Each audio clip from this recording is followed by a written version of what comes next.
This week on the Taking 20 podcast. Maybe the player didn't know it was a negotiation. Maybe that other player didn't know that Medusa can turn you to stone if you meet their eyes.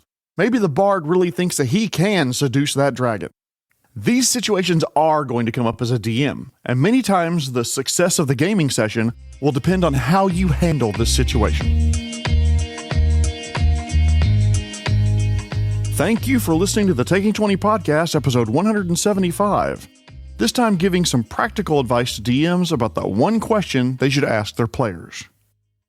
I also want to thank this week's sponsor, Cowboys. I've found that most cowboys are happy people, or as I like to call them, jolly ranchers. Are you interested in more interviews on the podcast? Do you have a GM or a player that you think would bring a good perspective or advice to the table? If so, please send me their details via Facebook or Instagram or email it to feedback@taking20podcast.com, and I'd be happy to reach out to them. I'm always interested in meeting other players and DMs who have a passion for passing on what they have learned. I've given this Wizards of the Coast Pinkerton thing some time to marinate, and I wanted to weigh in on this. I tend to take a wait-and-see approach to a lot of these situations, and while that's not good for clicks or views or listens, I hope that means that fewer of my takes are half-baked and based on only part of the story. If you haven't heard, Wizards of the Coast, who makes Magic the Gathering, sent Pinkerton agents to the home of Dan Cannon, a YouTuber known as Old School MTG, to retrieve a selection of unreleased cards from the latest Magic the Gathering set. Cannon was mistakenly sent a set of boosters in April that wasn't supposed to be released until May. He showed them on his YouTube channel and said that to the best of his knowledge, nothing he received was stolen, but instead someone just screwed up at a distribution center. According to Wizards of the Coast, they said they sent an investigator regarding the unauthorized distribution and disclosure of an embargoed product, and only did so after several phone calls to the person went unanswered. And also, to be fair to Wizards of the Coast, they said that a representative was willing to send him other merchandise to compensate for the money he had spent on the confiscated cards. In an email exchange with a site called IO9, Cannon stated that Pinkerton were a little more aggressive than Wizards revealed in their statement, and told him that they were there to recover stolen goods. When asked to wait outside, Cannon claimed that they forced themselves into his door and prevented his wife from closing it. Eventually, the conversation did move outside, where the agents maintained that he had stolen property, and if he didn't hand over the product immediately, they would bring the situation to local law enforcement, and he'd face between 1 and 10 years in jail and up to $200,000 in fines. Cannon claimed that had they emailed or called him, that he would have fully cooperated. He also stated that Pinkerton agents went door to door in his neighborhood to collect information about him. What's come out since is a revelation that Wizards of the Coast has used Pinkerton and other groups and individuals, including private investigators who specialize in supply chains, cybersecurity experts, and local law enforcement in the past. If you don't know about them, a quick word about Pinkerton. They were founded in 1850 and have a long and checkered history, to be polite. They stopped the first assassination attempt on Abraham Lincoln and guarded trains, but they were also hired to use lethal force to break up strikes and are used in a number of anti-union measures to this day. Okay, there's a lot to unpack here, and I wasn't there at Mr. Cannon's house, so I don't know exactly what happened. Also, I am not a lawyer, nor do I want to be one, so this should not be considered legal advice. This happened in the United States, and I believe there are two conflicting laws here. 1. If you are in possession of stolen property, you do not have the right to keep it. As a matter of fact, if it can be proven that you knew the property was stolen when you bought it, you can actually be charged with possession of stolen property. However, if it was merely sent to Mr. Cannon in error, the Federal Trade Commission, or FTC, has ruled in the past that if you receive things that you didn't order, you're legally entitled to keep it as a free gift. I will not question either party's version of events, but they are fairly contradictory. I don't know where the truth lies, with Wizards of the Coast, with Mr. Cannon, or somewhere in the middle. But let's throw all that out. Hop into the supposition copter with me and let's make the best possible assumptions for Wizards of the Coast. Suppose their version of events is 100% correct and Mr. Cannon's isn't. Even if that's true, this looks bad for Wizards of the Coast. Even if the YouTube video was taken down, and it has been, the damage is done. The OGL fiasco is barely over the horizon, and now it's disclosed that they've used Pinkerton. The same Pinkerton that broke up the Molly Maguires and has been accused of using violence during the Homestead strike, or more recently, hired by a large warehousing company to spy on its workers looking for signs of union activity. It feels like we just got one bad Wizards of the Coast taste out of our mouths about Hasbro and Wizards of the Coast and the OGL and them trying to sneak in additional restrictions on content providers. And then along comes this crap sandwich. Personally, I'm pretty disgusted by the whole situation. I would like to beseech, beg, implore Wizards of the Coast to rethink the direction they're taking with interaction with fans and supporters. After all, you catch a lot more flies with honey than with vinegar. Thank you all for listening. Now on to the episode proper.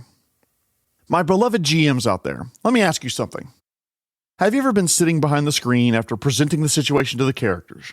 You're halfway listening to the banter and conversation about what they're going to do next, when one player turns to you and says they want to do something that is impossible, physics-defying, or underwear on their face, crotch first, stupid.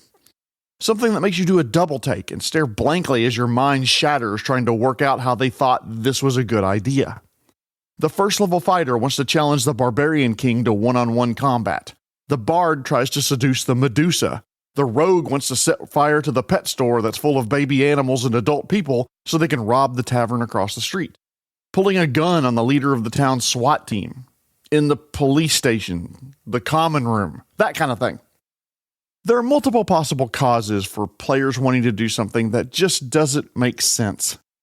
Maybe they're brand new to the hobby. When you haven't played RPGs before, many times you think the game is different than what it really is. You think that because you're one of the main characters of the story, things will always work out for you. I was guilty of this when I started playing in the 1980s. Quick story, by the way. My very first character I ever made lasted less than one game session. I was about 10 and created a human fighter named Calaprez, I believe was his name. Don't ask me where the name came from. I'm sure my 10-year-old addled brain thought it was a great name. The DM started us off in a tavern, and being new to the game, I wanted to get into some combat, so I said, I grab my tankard and swing at the loudmouth one table over. And just like that, combat were declared. Calaprez hit a few people and eventually came toe-to-toe with an enormous, well-armed NPC. I'm a hero and a first-level fighter, and most of these schmucks don't have class levels. What are you going to do, chump? Well, much to the horror of the two other more experienced players at the table, my character drew his sword, pointed it at the NPC, who happened to be the head of the local Rangers Guild, and promptly turned my first character into something that resembled a cherry smoothie before I could even make an attack roll. Bad choice, but fun introduction to the hobby. Lesson learned, my second character was a touch more cautious. I know, I was stupid, I was new, I didn't have a good lay of the RPG land, so to speak. I didn't know any better. Maybe the weird action being declared by the player is because the player didn't understand the situation properly. Maybe I, the DM, didn't explain it properly. Or they weren't listening, or they didn't comprehend what was going on and why what they suggested would be a poor decision. A subset of that is that the player, and by extension the character, didn't properly assess the situation they were presented. They didn't take stock of the fact that the alchemist has more than a dozen vials of variously colored liquid on a bandolier. They didn't pay any attention that the bookish gnome was reading a spell book and making the hearth of the inn light up and then extinguish over and over and over again. They didn't stop to count the fact that there are 11 elephants in the herd, all looming in a threatening manner. Hey, these situations happen to all of us. Some of my players are in Mensa, and they are brilliant human beings. Engineers who have multiple degrees, and some of them have tried to do the dumbest shit at my table. One group I was in was sent to negotiate buying information from a crime lord. Let me pause the story here. When you hear the word negotiate, what do you think of? Me? I think of having a discussion, an offer and a counteroffer. A tete-a-tete where each side gives a little and you meet somewhere in the middle. The party was given 1,000 gold pieces to negotiate with, and as the players were discussing our opening offer, one of the players strolled up to the crime lord, dropped the bag with 1,000 gold pieces on the table, and said, "Hey, we'll give you that much for the information." I mean, it's a hell of an opening to your negotiation. Offer all the gold you have. The crime lord counter-offered 2,000 gold pieces, and the yelling match was on at the table. Well, okay, yelling match isn't entirely accurate. is more like a lot of groans and mutters and exasperated sighs that the party's going to come out of this job poorer than what they started. That player, by the way, has a PhD and helps design rockets. Love you, brother, but I had to tell this story. Bear in mind, the reward for the party was going to be whatever gold they brought back to the noble who needed the information, which wound up being, of course, nothing. We were broke. 1,000 gold pieces was a small fortune to us, and we desperately could have used that coin on things like potions and armor and useful shit. Maybe the player didn't know it was a negotiation. Maybe that other player didn't know that Medusa can turn you to stone if you meet their eyes. Maybe the bard really thinks that he can seduce that dragon. These situations are going to come up as a DM, and many times the success of the gaming session will depend on how you handle this situation. First and foremost, you know your players, their temperaments, their attitudes, their experience. You need to handle this in the way that's best for your table. When this happens the first time, have a conversation with your players as a group or one-on-one to get their feedback about how you handled it. What they consider best for the table may be different than what you do. Secondly, no matter which of the choices I'm about to discuss that you like, I encourage every DM to use their common sense when it comes to players declaring their characters' actions. There are a lot of jokes cracked around the gaming table, sometimes goofy, outlandish, or anachronistic. I'm pretty sure the cleric was kidding when he said wanted to take the big bad out for waffles. The warlock was surely joking when they said they want to meet their patron at a Manchester United game. Insert your own joke here about whether a patron rooting for Man U is good or evil. One of my players would be screaming the word evil at the top of her lungs if she heard this right now, because she's a Liverpool fan. I like Everton. There are a couple of tense gaming weekends each year around the Merseyside derby. When it comes to how you respond to these situations, where the players declare their characters are doing something impossible, unlikely, or frankly unintelligent, you can always take the tough but fair route.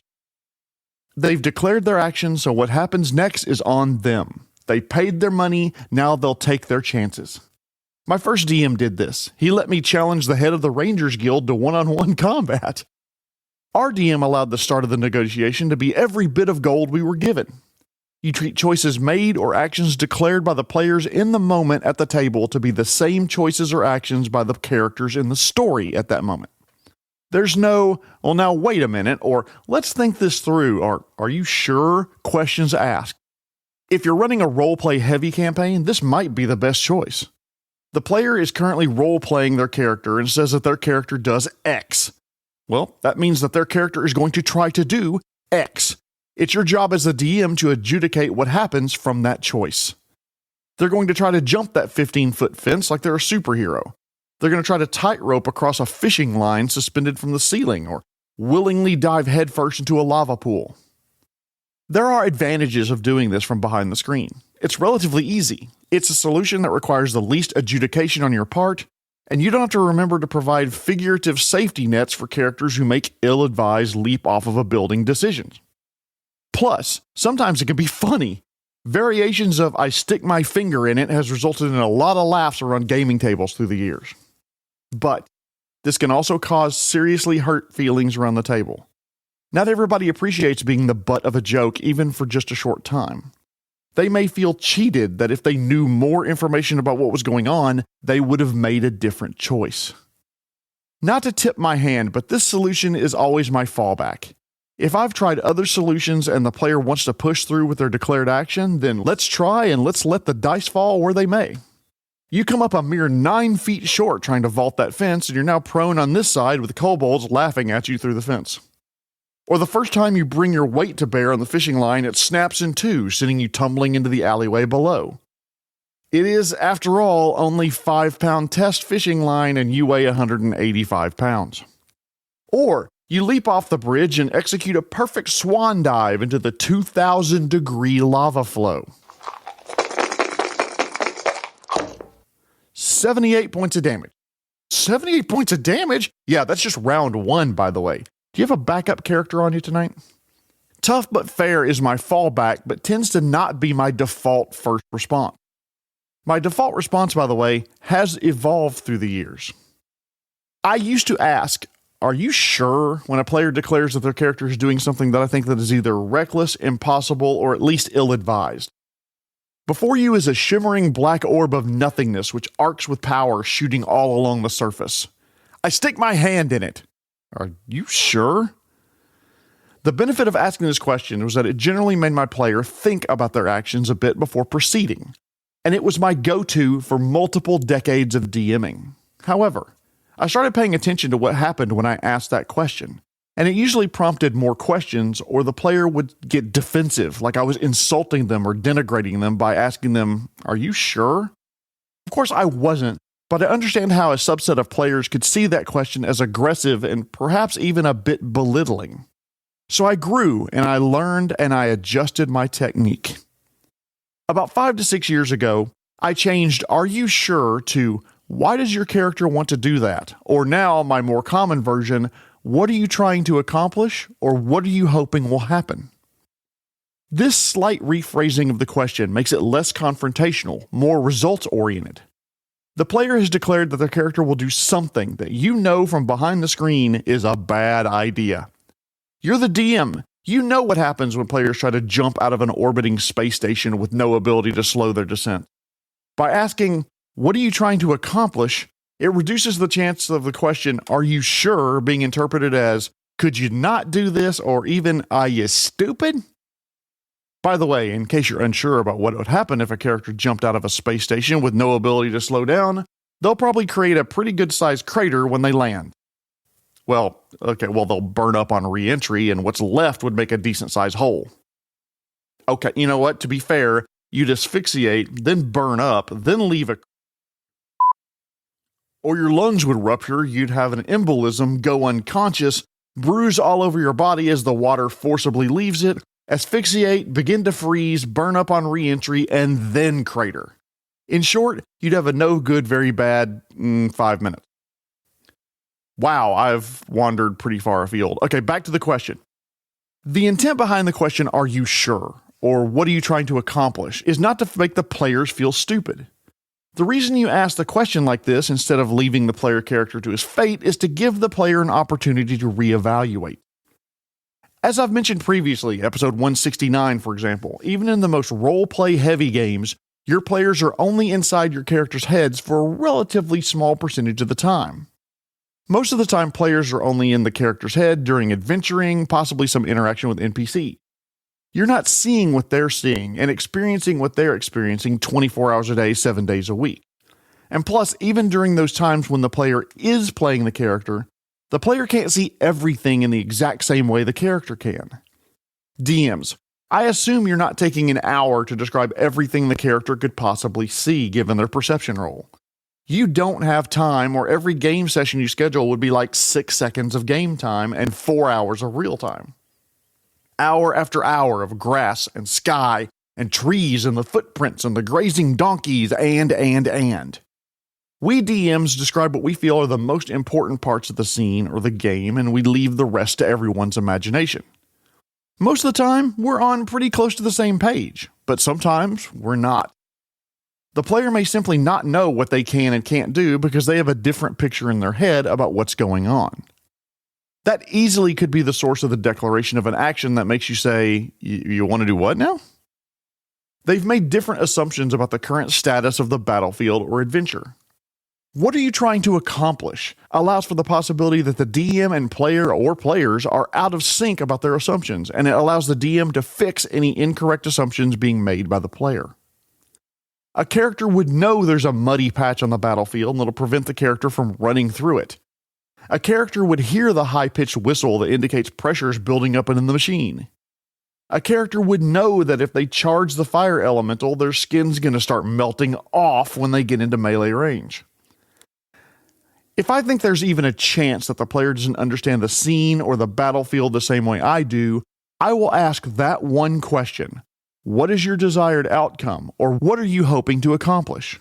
My players have learned that when they hear that question, more than likely they're making a mistake and may not be seeing the world in their head in the way I do and in the way the adventure should be. Usually they'll start talking amongst themselves about the situation and will make a different choice. My strong recommendation to my wonderful DMs out there: if your player is indicating that they want their character to do something that you know either the character or player should know better, ask them what they're trying to do, what they're trying to accomplish, and what end result they're hoping for. Make sure the player understands the risks and consequences of that choice. It serves no one well to surprise the player with a character death or putting them in a bad situation that their character would know better. While we're at it, players, if your GM asks you those questions, don't take offense. They're not challenging your intelligence. They're not trying to make you feel stupid. Most of the time, they're just trying to keep you from making a potential mistake that your character wouldn't make if you had all the information. Around your table, keep the communication lines open, be respectful to each other, and everyone work together for the best time for everyone around the table, and I bet you and your players would have fun doing it. Do you have a topic idea for the podcast? I'd love to make episodes that you want to hear. Is there some piece of advice that you think newer players and GMs need to hear? Send it to me on social media or feedback@taking20podcast.com. Tune in next week when, players really aren't going to like this next week's episode. How DMs can make monsters mechanically and narratively tougher. But before I go, I want to thank this week's sponsor, Cowboys. Did you know that most cowboys don't use a microwave? They cook their meals on the range. This has been episode 175 about Wizards of the Coast, Pinkertons, and that one DM question you can ask. My name is Jeremy Shelley, and I hope that your next game is your best game. The Taking 20 podcast is a Publishing Cube media production. Copyright 2023. References to game system content are copyright their respective publishers.